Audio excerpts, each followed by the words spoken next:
a, entonces, iniciar con nuestra, la primera práctica en realidad que vamos a desarrollar. Para eso necesito desempolvar algunas cositas muy puntuales y específicas. Entonces vamos a hacer eso previamente para ir ingresando en la práctica en sí. Ya hoy día también voy a subir vuestra primera práctica para que en el curso de lo que hagamos hoy y el lunes seguramente ustedes ya vean qué es lo que vamos a hacer en realidad en términos de aplicación. Bien, cualquier cosita, por favor, díganme si hay algo que no se está viendo y que yo les estoy comentando. Entonces, interrumpen nomás y me hacen la observación. Vamos a proceder con una aplicación. Este es un riecito, ¿sí? Y habitualmente una de las aplicaciones básicas de la hidrología, cuando ustedes van a comenzar con sus materias de hidrología, van a decir, bien, hay un punto de interés aquí en este río. Ese punto de interés puede estar asociado a, por ejemplo, que tenemos un camino y para construir ese camino, obviamente, encima del río tenemos que construir un puente. Y en hidrología les van a enseñar cómo calcular el caudal de diseño, el caudal que podrían esperar en ese sitio en particular para efectos de definir la longitud del puente, básicamente. Para poder hacer esa aplicación, ustedes requieren determinar la zona colectora de agua, que la denominamos cuenca, y que es delimitada a partir de la topografía de la zona. Consecuentemente, requerimos contar con esa topografía representada a través de las curvas de nivel del IGM, que es la representación clásica. Si aquí tenemos las curvas de nivel, tendremos representada la topografía del terreno, y en base a esa representación en curvas de nivel, podremos hacer el trazado de ese límite que estamos buscando definir, ¿no? En base a esa topografía que son las cartas del IGM.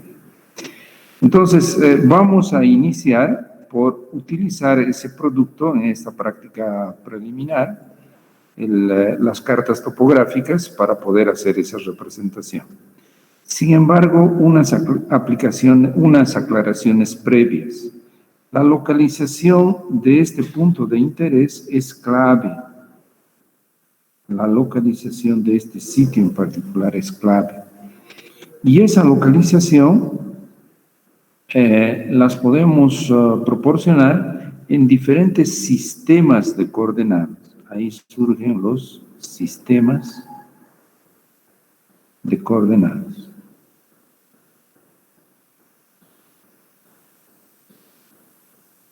Y entre los sistemas de coordenadas que vamos a utilizar está el primero, que es el GCS, que de sus siglas en inglés es el Global Coordinate System. Y este sistema de coordenadas, para identificar un punto, lo que hacemos es utilizar la latitud y la longitud. Solo para recordar y darle un contexto a lo que vamos a hacer, veamos lo siguiente. Si imaginamos que esta es la Tierra, nosotros debemos tener nuestro punto de interés y nuestro río en particular en algún lugar, ahí en la superficie de la Tierra, y por ahí está nuestro punto de interés.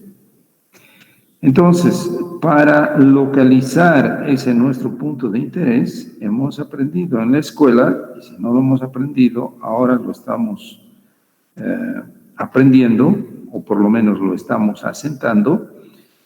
Para identificar ese punto, nosotros podemos proporcionar la localización de ese punto en coordenadas globales, GCS, y para dar la localización, pues daremos la latitud, y la latitud sabemos que se la proporciona a partir de la concepción de 0 grados en la línea del Ecuador, y nosotros tendremos aquí, qué sé yo, 1 grado, este será, si vamos bajando las líneas, tendremos 1 grado, 2 grados, qué sé yo, y tendremos, por ejemplo, una línea pasando por nuestro punto, tendremos, por decir algo, 18 grados, 10 minutos, 7 segundos. Listo, entonces, a partir de esa localización en latitud, podremos proporcionar la latitud en cuestión para especificar que estamos al sur de la línea del Ecuador. Necesariamente tendremos que oponer menos con un signo negativo, menos 18 grados, 10 minutos, 7 segundos de latitud sur. Ya no necesitas poner una S al final porque has puesto menos. Sin embargo, si no colocas ese menos, a ver, vamos a borrar el menos, tendrías que colocar obligatoriamente latitud sur. Bueno, como una línea no nos permite ubicar un punto, necesitamos adicionalmente la otra coordenada. Y en este caso vamos a ir a la longitud y vamos a partir de 0 grados en el meridiano de Greenwich y nos vamos a desplazar hacia el sitio en el que estamos con 1 grado, 2 grados, etcétera, y llegaremos a esta línea que tiene intersección en el punto para el cual estamos deseando dar su localización, y por ejemplo podrá ser 65 grados, 8 minutos, 15 segundos, y eso colocaremos acá con nuestra ubicación. También podemos, o debemos más bien, colocar una de las alternativas para especificar que la ubicación de nuestro punto en particular está al oeste, ¿sí? Al oeste. Y el oeste se lo nombra por su sigla en inglés de west. Entonces, deberás necesariamente aquí colocar que es longitud oeste.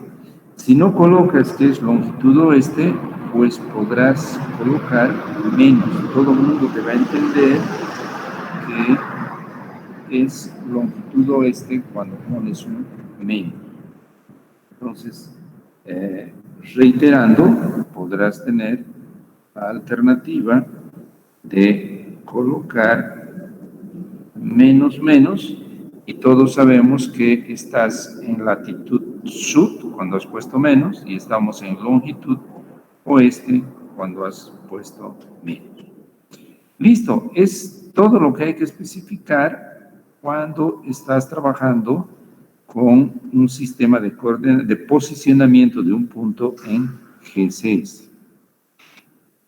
¿Cuál es el problema, sin embargo, cuando estás trabajando con un sistema de coordenadas en GCS? Es que en un plano que está en GCS, tú no puedes medir ni longitudes ni áreas. Es decir, acá las unidades, si ustedes ven, son en grados. ¿Alguien ha visto medir la distancia de aquí a La Paz en grados, minutos y segundos? Jamás, ¿verdad? Entonces, las distancias uno las mide en metros, kilómetros, ¿sí? Y en GCS, cuando estamos trabajando en GCS, infelizmente no podemos medir ni longitudes ni áreas, obviamente. Simplemente las coordenadas GCS nos permiten definir la ubicación de un punto en particular. Y que es muy útil, porque cuando tú vas a hacer la representación de tu cuenca de aporte hacia el punto en el que estás interesado en determinar esa cuenca de aporte, pues puedes dar la localización en GCS. Pero para continuar y hacer la digitalización de tu cuenca, medir las características físicas de esa cuenca, ya deberás pasar a un sistema de coordenadas proyectado. ¿Qué significa un sistema de proyectado? Entienden ustedes que tenemos la superficie de la Tierra. A ver, agarraremos un pedacito de la superficie terrestre, digamos este. ¿Se ve, jóvenes? Sí, ¿no? Hola, ¿se ve? Sí. Ya, Sí. ¿me están acompañando bien? ¿Están escuchando adecuadamente, etcétera? Sí, ingeniero. Sí. Ya, perfecto. Entonces, vean ustedes que esta parte de la superficie de la Tierra es una parte curva, ¿no? Es una parte curva. Entonces, esa parte curva tiene que ser aplanada, y para ser aplanada tenemos que recurrir a una proyección, ¿sí? Y la proyección con la que vamos a manejar, en realidad en Bolivia se manejan la proyección cilíndrica, que es el proyectar sobre un cilindro esa parte curva, y que se llama unidades transversa de Mercator, ¿sí? Esa unidad transversa de Mercator te permite representar esto curvo en una zona plana. Sin embargo, como esta parte se podrá aplanar de una manera y esta otra, por ejemplo, para ser bien aplanada, necesita otras consideraciones de tipo geométrico. Inclusive, cada zonita de la Tierra necesita una manera de ser aplanada. Entonces, lo que se ha hecho es dividir a la Tierra en zonas, ¿no? Porque cada zonita va a ser aplanada de una manera distinta. Entonces, hay que tener cuidado, y también hay que especificar la zona en términos cuando estás hablando de UTM. Entonces, Bolivia, por cierto, si imaginamos que Bolivia es eso con buena abstracción, sabemos que Bolivia está en 3 zonas distintas. Después les puedo mostrar algo un poquito más formal. Pero por Cochabamba pasa el límite de zona. Entonces, a este lado de ese límite está la zona 19. A este lado está la zona 20 y hay un pedacito de Bolivia que está en zona 21. Entonces, estas rayas son las zonas de transición, ¿no? Son los límites de transición de zona. 19, 20. Esta zonita vamos de 20 a 21. Por cierto, esta línea pasa más o menos por Sacaba. Entonces, al este de Sacaba, si esta es la línea de transición, al este de Sacaba está la zona 20. Quiere decir, Villatunar y gran parte de Santa Cruz va a estar en zona 20. Y al oeste de Sacaba, quiere decir la propia ciudad de Cochabamba, aquí el valle central de Cochabamba está en zona 19. Y si pensamos que esto es Bolivia, pues La Paz va a estar en zona 19, Oruro va a estar en zona 19. ¿De acuerdo? Yo les decía que podemos visualizar, permítanme chequear acá nuestro...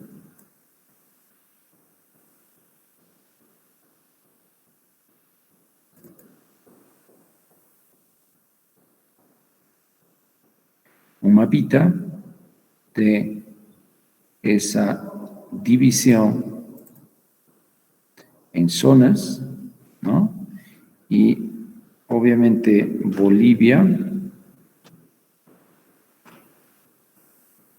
ahí en la zona 19, 20 y 21, como les había mencionado, ¿ya?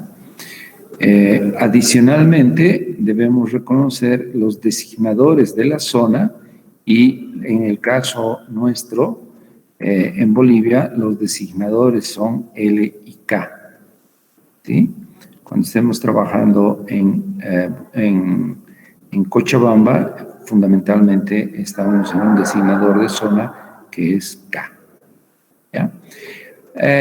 Pero bueno, ¿y dónde tú puedes ver el hecho de que estás usando una proyección UTM y además un datum concreto y específico? Ya, veamos, todavía. Entonces, estábamos en el afán de definir una proyección que sería la que se estaría utilizando para un producto específico, donde también debes especificar la zona en la que estás trabajando. Por ejemplo, zona 19.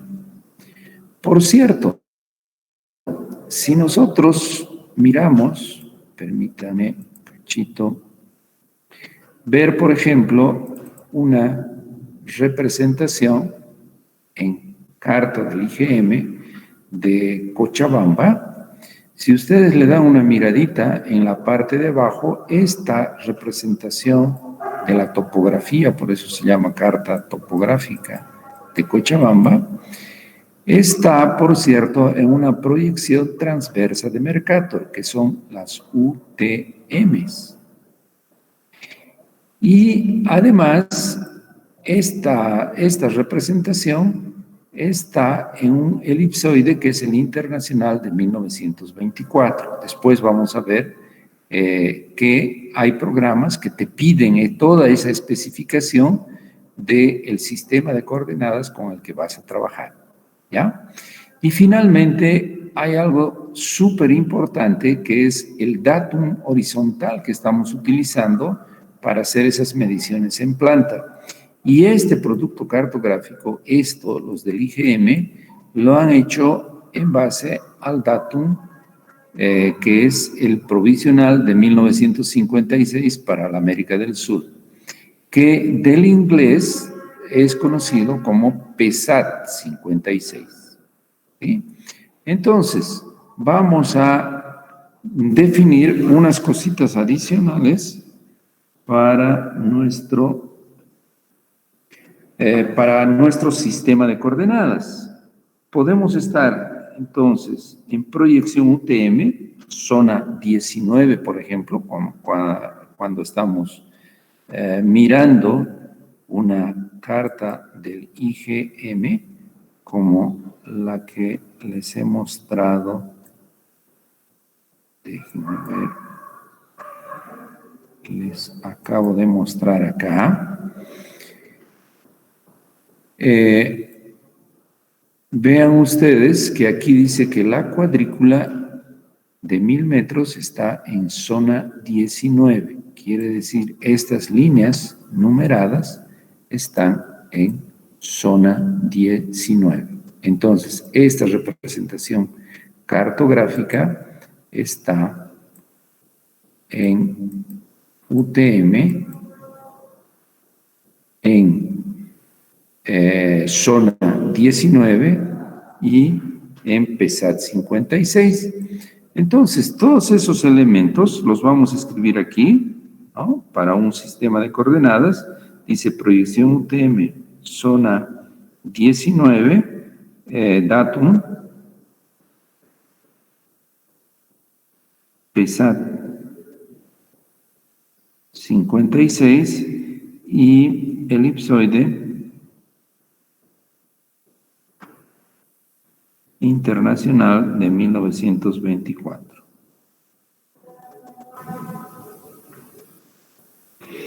Bien, pero también tienen que darse cuenta que este sistema de coordenada es uno de los sistemas que se utilizan en Bolivia y que este sistema de coordenadas tiene que ver con el sistema de coordenadas de las cartas del IGM. A ver, me explico un poquito. Toda esta parte yo la estoy mostrando de manera bastante práctica, ¿ya? Vamos a después calmarnos un poquito. Después de esta primera práctica que vamos a hacer, nos vamos a calmar un poquito y vamos a ser un poquito más rigurosos en la parte conceptual. Pero en sistemas de coordenadas ya hemos presentado dos sistemas de coordenadas, ¿no? Este que es GCS, este que es proyectado aplanado y que requiere zona, requiere datum y un elipsoide. Este sistema de coordenadas, lo bueno es que al ser proyectado, al ser aplanado, en este sistema de coordenadas sí puedes medir longitudes y áreas. Quiere decir, si tú contases con esto georreferenciado, ¿no? Porque ahorita yo le he hecho doble clic simplemente, aquí en este momento no puedo medir nada, porque esto no está georreferenciado, no está con coordenadas. Vamos a ver cómo lo vamos a georreferenciar. Cómo vamos a georreferenciar esto para hacer mediciones. Pero una vez que esto esté georreferenciado en UTM, en ese sistema de coordenadas, UTM, zona 19, PESAT 56, elipsoide internacional 1924, yo voy a poder medir acá longitudes y áreas. ¿Está bien? Entonces, veamos el tercer sistema de coordenadas que habitualmente se utiliza en Bolivia. Pero y ustedes estarán diciendo, ¿por qué si ya tengo un sistema de coordenadas aplanado, ¿no? Donde puedo medir longitudes y áreas, ¿por qué hay otro sistema de coordenadas? Pues porque este sistema de coordenadas es un sistema antiguo que utilizaba un datum físico y ahora un sistema de coordenadas más moderno que usa un datum geocéntrico, que es justamente con el que nos posicionamos con satélites. Cuando se hizo esta cartografía de Bolivia, en términos de cartas del IGM, no habían satélites de posicionamiento, entonces se ha cambiado el sistema de coordenadas y se ha ido a un sistema de coordenadas que es manejado a partir de satélites de posicionamiento. Y ahí se utiliza un datum que se llama geocéntrico, que es el PESAT 56. Este datum era una especie del punto de origen, ¿ya? Que era físicamente la isla de Nakano. Bien, entonces miremos un poquito antes de presentarles el otro sistema de coordenadas, vamos a poner una hojita acá adicional para trabajar. Y lo que quiero que vean es lo siguiente. Seguimos en la intención de definir la localización de nuestro sitio donde vamos a implantar o un puente o una alcantarilla o una represa, por ejemplo. ¿Sí? Lo que necesitamos es un sistema de coordenadas que nos permita ubicar este punto inicialmente. Ya hemos dicho que una opción es el GCS y otra cosa es el UTM WGS 84. Pero vean ustedes, si nosotros estamos en un sistema de coordenadas concreto y específico, que podría ser el UTM con PESAT 56, nosotros para ubicar ese nuestro punto tendríamos un X acá, un X, y tendríamos un Y. ¿Sí? Y piensen en valores, ¿no? Para ese X y para ese Y. Digamos, X es de 72, 45, 7, 4, 8. Y el Y que sea igual a 64, 75, 84, 9. Digamos que tienes ese X y ese Y que te ha permitido posicionar. Pero, ¿será que es suficiente que tú des un X y un Y para posicionar un punto, para que todo el mundo te entienda que ese punto está localizado en ese sitio en particular y que pueda, por ejemplo, con estos valores simplemente llegar a ese sitio? La respuesta es no. Tú adicionalmente a estas coordenadas, tú tienes que decirle en qué sistema de coordenadas estás trabajando. ¿Por qué? Imaginen ustedes que tenemos otro sistema de coordenadas que sea este, que lo vamos a dibujar en verde. Entonces estamos, jóvenes, con este otro sistema de coordenadas. Si yo utilizo el mismo X, permítanme un poquito, digamos, medimos este mismo X y lo vamos a poner más o menos aquí.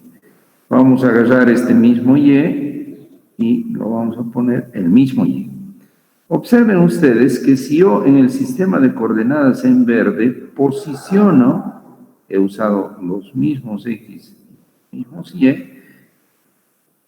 resulta que mi punto donde tenía que estar el puente o tenía que estar la presa está en otra parte, ¿no?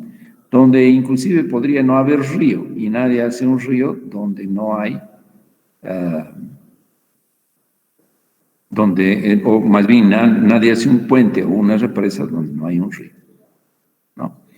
Entonces, tú no puedes dar estos valores simplemente y pretender que la persona entienda que está en el sistema de coordenadas en verde o en negro para detectar el sitio de trabajo. Es indudable que si tú proporcionas las coordenadas en el sistema en verde, tú tendrás que hacer una corrección de tu sistema de coordenadas y ya no darás los valores en X y Y en este verde. Seguramente tu X va a ser con la transformación de vida, y tu Y transformado va a tener que ser este.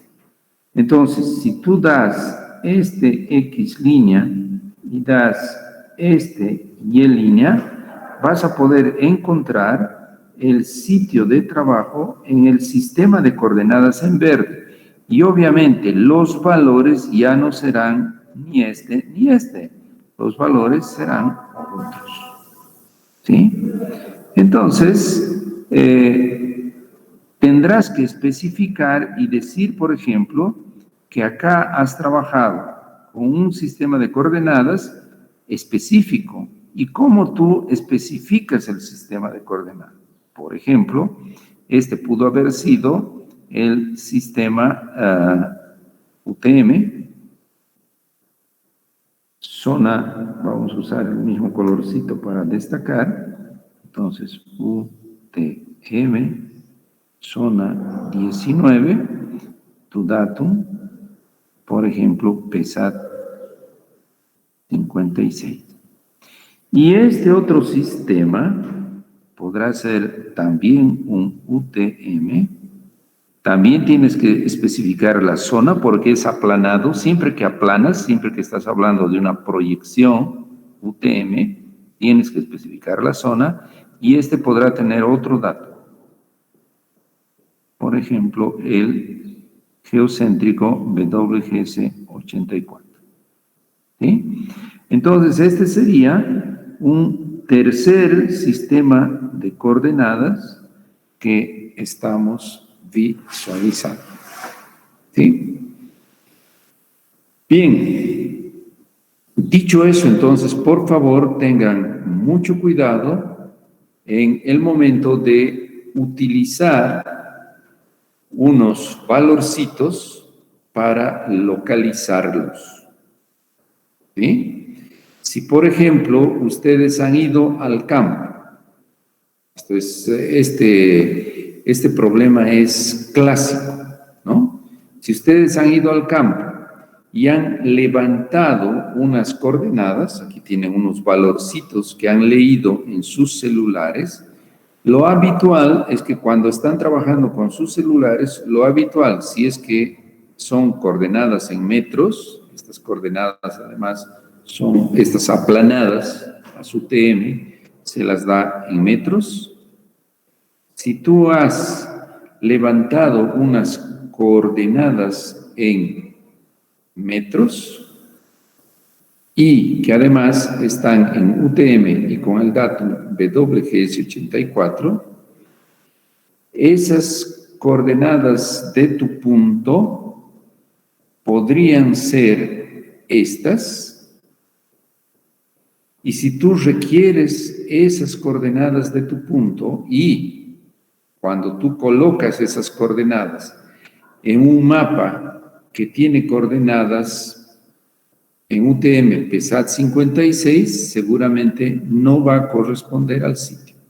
Lo que tendrás que hacer es tus coordenadas, transformarlas, volverlas X línea y Y línea, para que en un mapa que está en UTM PESAT 56, tus coordenadas, tu punto caiga exactamente encima del río donde tú estás pretendiendo desarrollar tu trabajo. Entonces hay que trabajar con ese sistema de transformación. Esto deberás llevar a datum PESAT 56. Esas transformaciones las vamos a hacer posteriormente. Vamos a poder transformar de GCS a UTM PESAT 56 o de GCS a UTM datum WGS 84, etcétera, etcétera. Eso obviamente se hace con software. Por ahora, lo que nos va a ocupar en nuestra práctica en particular es que alguien nos proporciona unas coordenadas de trabajo. ¿Ya? Entonces, nuestra práctica va a consistir en lo siguiente. Tenemos evidentemente un río, ¿sí? Está nuestro río. Tenemos un sitio donde vamos a ubicar nuestro puente y nos van a proporcionar la ubicación de ese sitio en el sistema de coordenadas 1, 2 o 3 que acabamos de ver.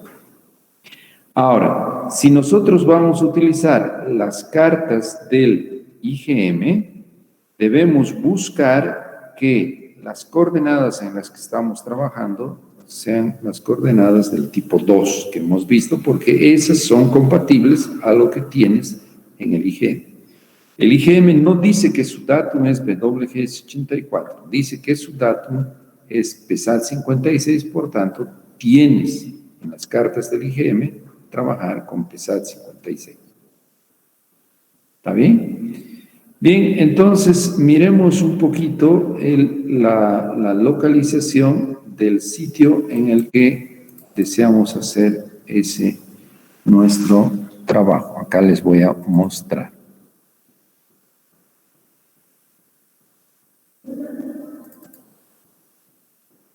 Denme un segundito.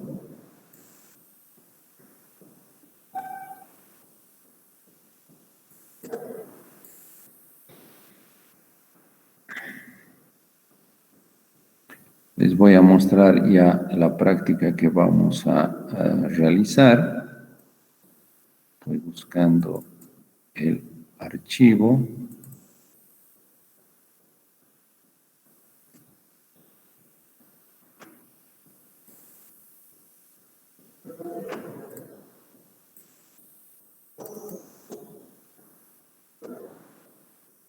Aquí está. Nos han dado la ubicación de un sitio en particular e imaginen ustedes que nos dan la salida del puente Arnacochi.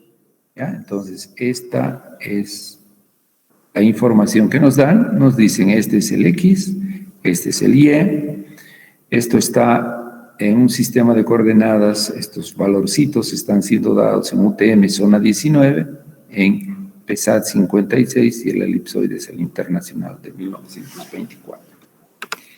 Si nosotros deseamos hacer la delimitación de nuestra cuenca a partir de este sitio donde va a ser nuestro puente, pues lo primero que tenemos que hacer es identificar la carta del IgM en la cual vamos a, la que nos sirve para hacer este trabajo.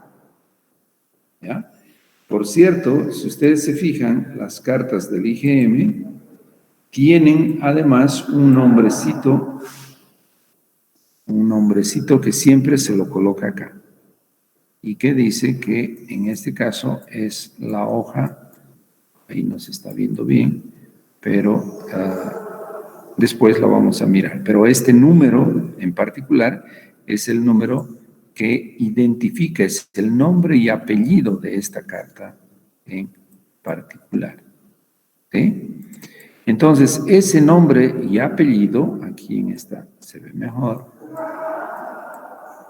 es hoja 71431.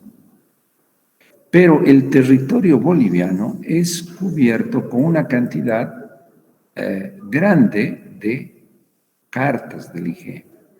La pregunta es, ¿cuál carta yo voy a utilizar para trabajar con este sitio en particular, con este lugar en particular? ¿No? Lo único que tengo es el sitio de mi puente. Todavía no sé qué carta es. Entonces, para eso vamos a recurrir a nuestro ArcGIS, ¿sí? Y el ArcGIS, por cierto, ya se los he colocado, les dije hace un momentito, el instalador ya está ahí con un link en el Clash. Una pregunta, ¿ya les ha llegado la invitación para que se unan al Classroom? ¿Hay alguien que ya se ha unido? Dígame, por favor. Todavía, Inge. Todavía, Inge. No les ha llegado ningún correo a su... No, Inge, no ha llegado nada. Pero están mirando su correo institucional. Claro, Están mirando su... No llegó Sí, nada. Sí, Sí, que del Inge, correo pero nada que llegue. institucional aún no llegó nada. Ustedes son grupo 3. ¿O será que...? Ya, le voy a dar una miradita. Me está pareciendo raro, porque el otro correo que les he mandado, porque he mandado unos correos masivos a todos los estudiantes. capaz de que yo me haya equivocado y en vez de leer el grupo 3, los correos masivos, haya mandado al grupo, los correos del grupo 2. No es posible que hasta ahora no les llegue. Ya voy a hacer una revisioncita a eso, por eso les estoy preguntando. Bueno, pero lo resuelvo, ¿ya? Lo resuelvo. Algo está ocurriendo que lo tenemos que resolver. Esta es la carita del ArcGIS, jóvenes. Esta es su carita, ¿ya? Una vez que ustedes se instalen, y le hagan doble clic en el ArcMap. En realidad el ArcGIS tiene varios componentes. El que más conocido es el ArcMap y todo el mundo usa el tal de ArcMap. Este es el iconito del programa, ¿ya?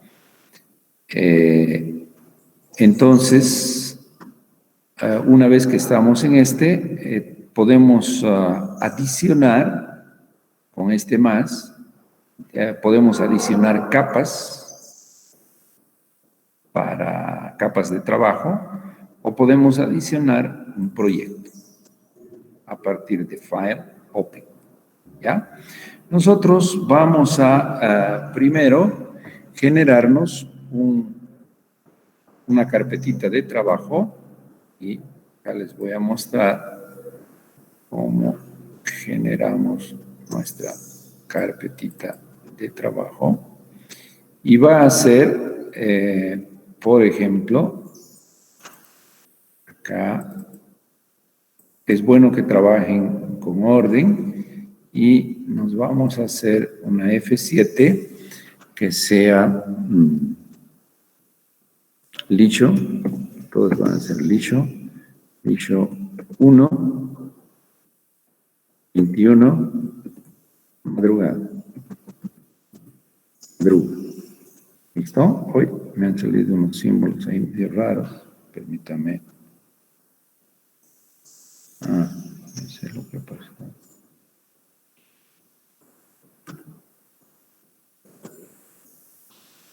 Yo siempre uso la barra baja, acostúmbrense a hacer eso, y no espacios, porque a los programas en general y al ArcGIS en particular no le gustan espacios en nombres de carpetas.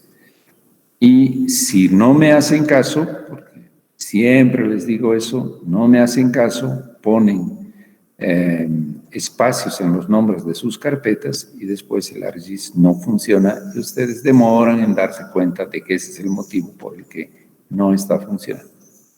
Entonces nos hemos creado una carpeta que es en la que vamos a trabajar en esta nuestra práctica, Lisho 1.21, y voy a poner acá una herramientita con la que vamos a trabajar, que también se los voy a poner como un link en el Classroom. ¿Ya? Entonces, ¿qué es esto? ¿Qué es esta carpeta que acabo de poner acá en nuestro Lisho? Es una carpetita que tiene un montón de archivos. En realidad tiene un montón de capas. Pero si nosotros queremos jalar todas las capas de golpe, podemos ir a este iconito, ¿no? Que dice INSE IGM MXD y él solito va a jalar todo lo que alguien ha decidido guardar en este vínculo. ¿Ya? Si yo le doy doble clic.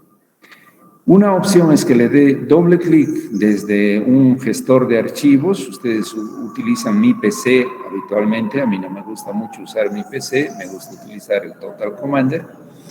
Y acá simplemente estamos con ese gestor de archivos. Si le dan, les decía, doble clic aquí, se va a desplegar varias capas.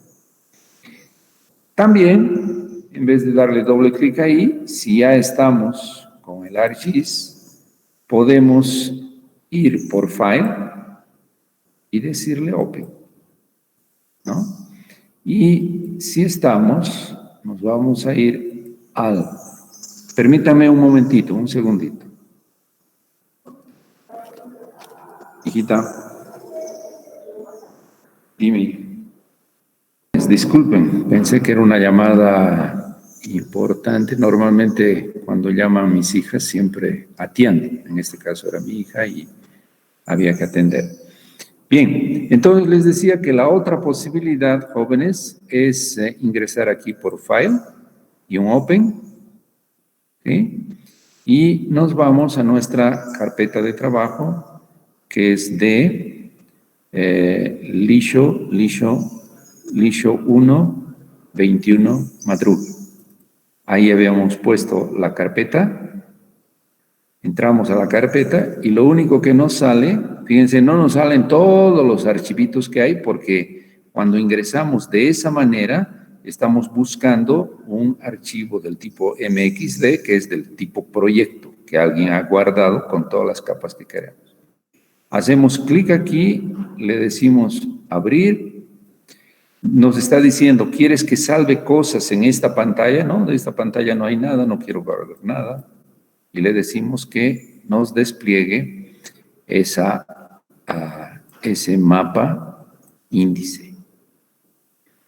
¿Qué tiene este mapa índice? Por cierto, están viendo, ahí es todo Bolivia. Si nosotros nos acercamos un poco más, fíjense ustedes, ¿qué tiene?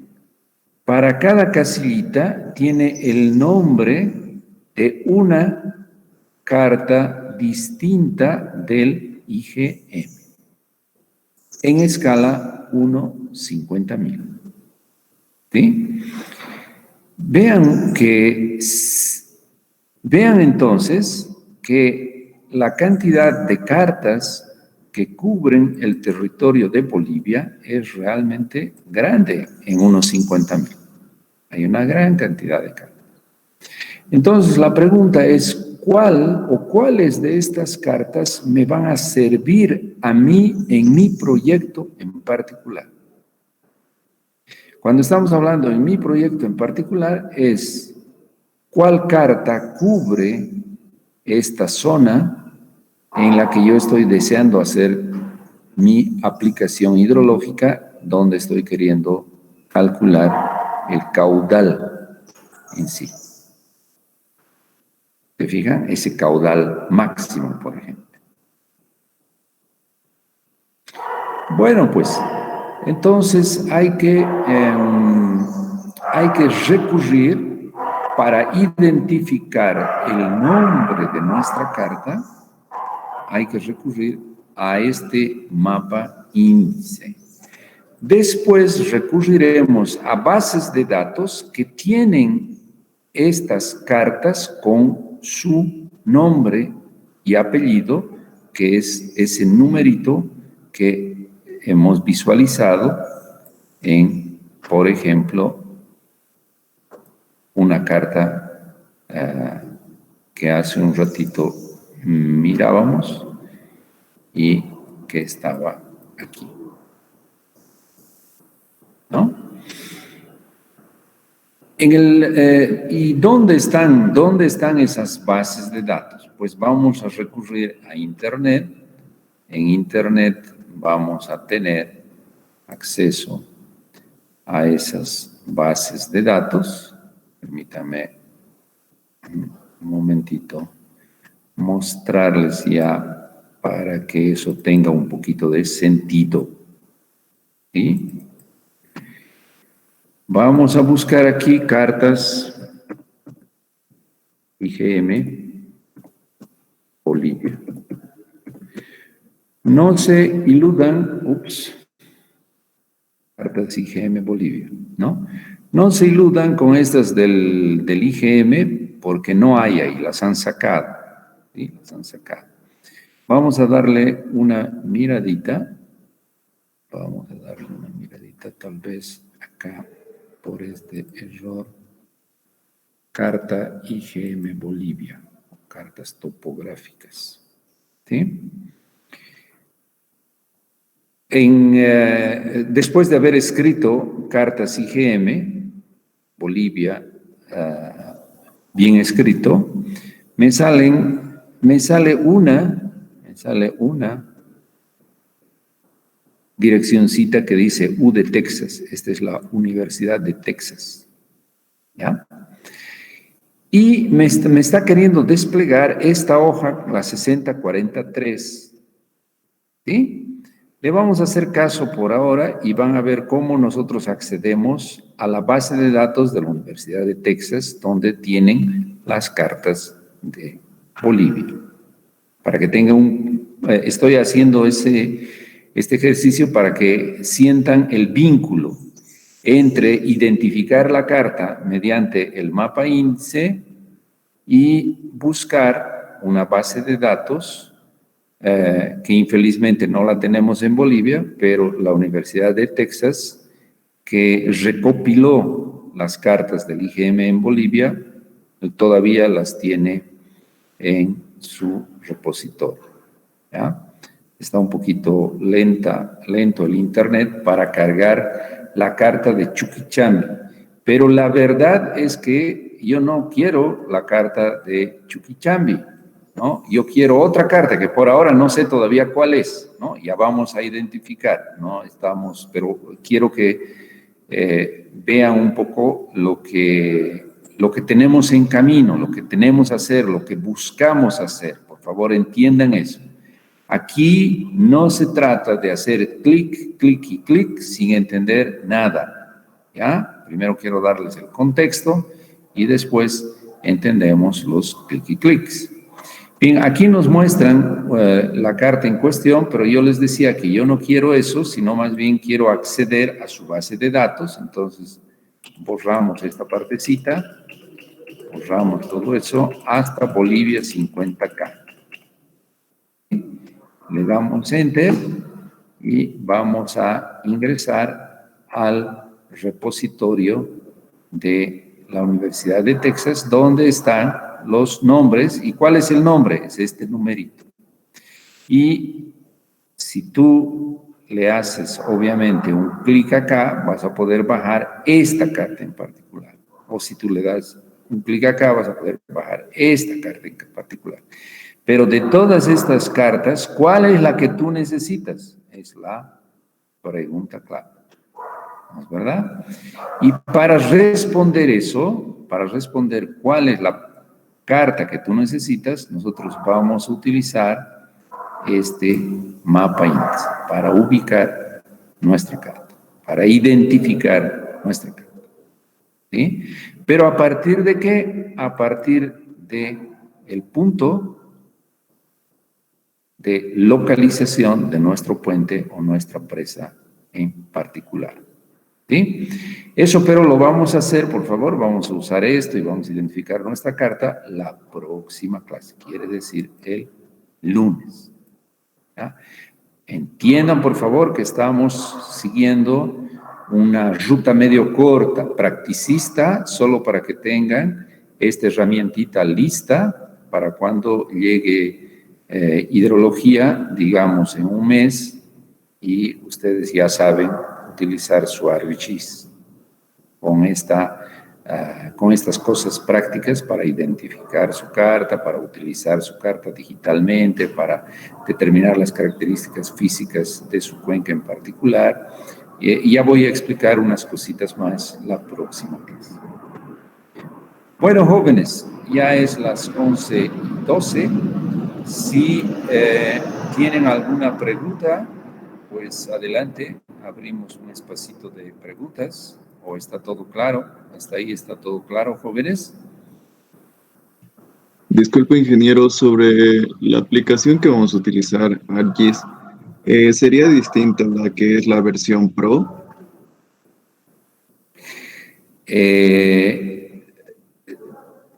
Tú me estás hablando de la versión Pro en la 10.7, ¿o qué? No. Es otra versión donde... Es una versión profesional. Sí. ¿Tú tienes licencia de esa versión Pro? Solo tengo licencia por un año, porque ingresé como estudiante. Ya. No hay ningún problema. Pueden utilizar... Miren, yo en este momento estoy utilizando la versión 10.7.1, ¿no? Yo les he mandado a ustedes la versión 10.7, pero no hay problema. Si alguien quiere utilizar desde la versión 10.1 ¿ya? Si alguien quiere utilizar la versión 10.1, ya lo tiene instalado en su máquina, use nomás la 10.1, ¿no? Gran diferencia no va a haber en las cosas que vamos a hacer, ¿ya? Si alguien quiere utilizar la 10.7, pues bienvenido, que es la versión que yo tengo. Si alguien ya tiene instalada, ¿qué versión tienes en la Pro? Me parece que es solo 2.0. Ah, La ya, Pro es única, o 2.5. Ah, ya, ya. Solo que No, es compatible con BIM y otras cosas, por lo que estaba leyendo. ya. Bueno, son cuentos, ¿no? Son cuentos. Si funciona bien esa versión, pues adelante, ¿ya? Yo les sugiero, sin embargo, inclusive en la versión 10.7, si ustedes entran a internet y se bajan una versión 17, puede estar incompleta, por ejemplo, porque es todo craqueado, ¿no? Yo, la versión que tengo de la 10.7 es completita, está con su crack y yo les aseguro que va a funcionar, ¿ya? Quien se baje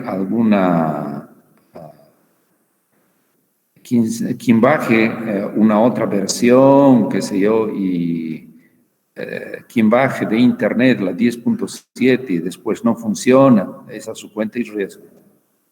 ¿Sí? Entonces les sugiero utilizar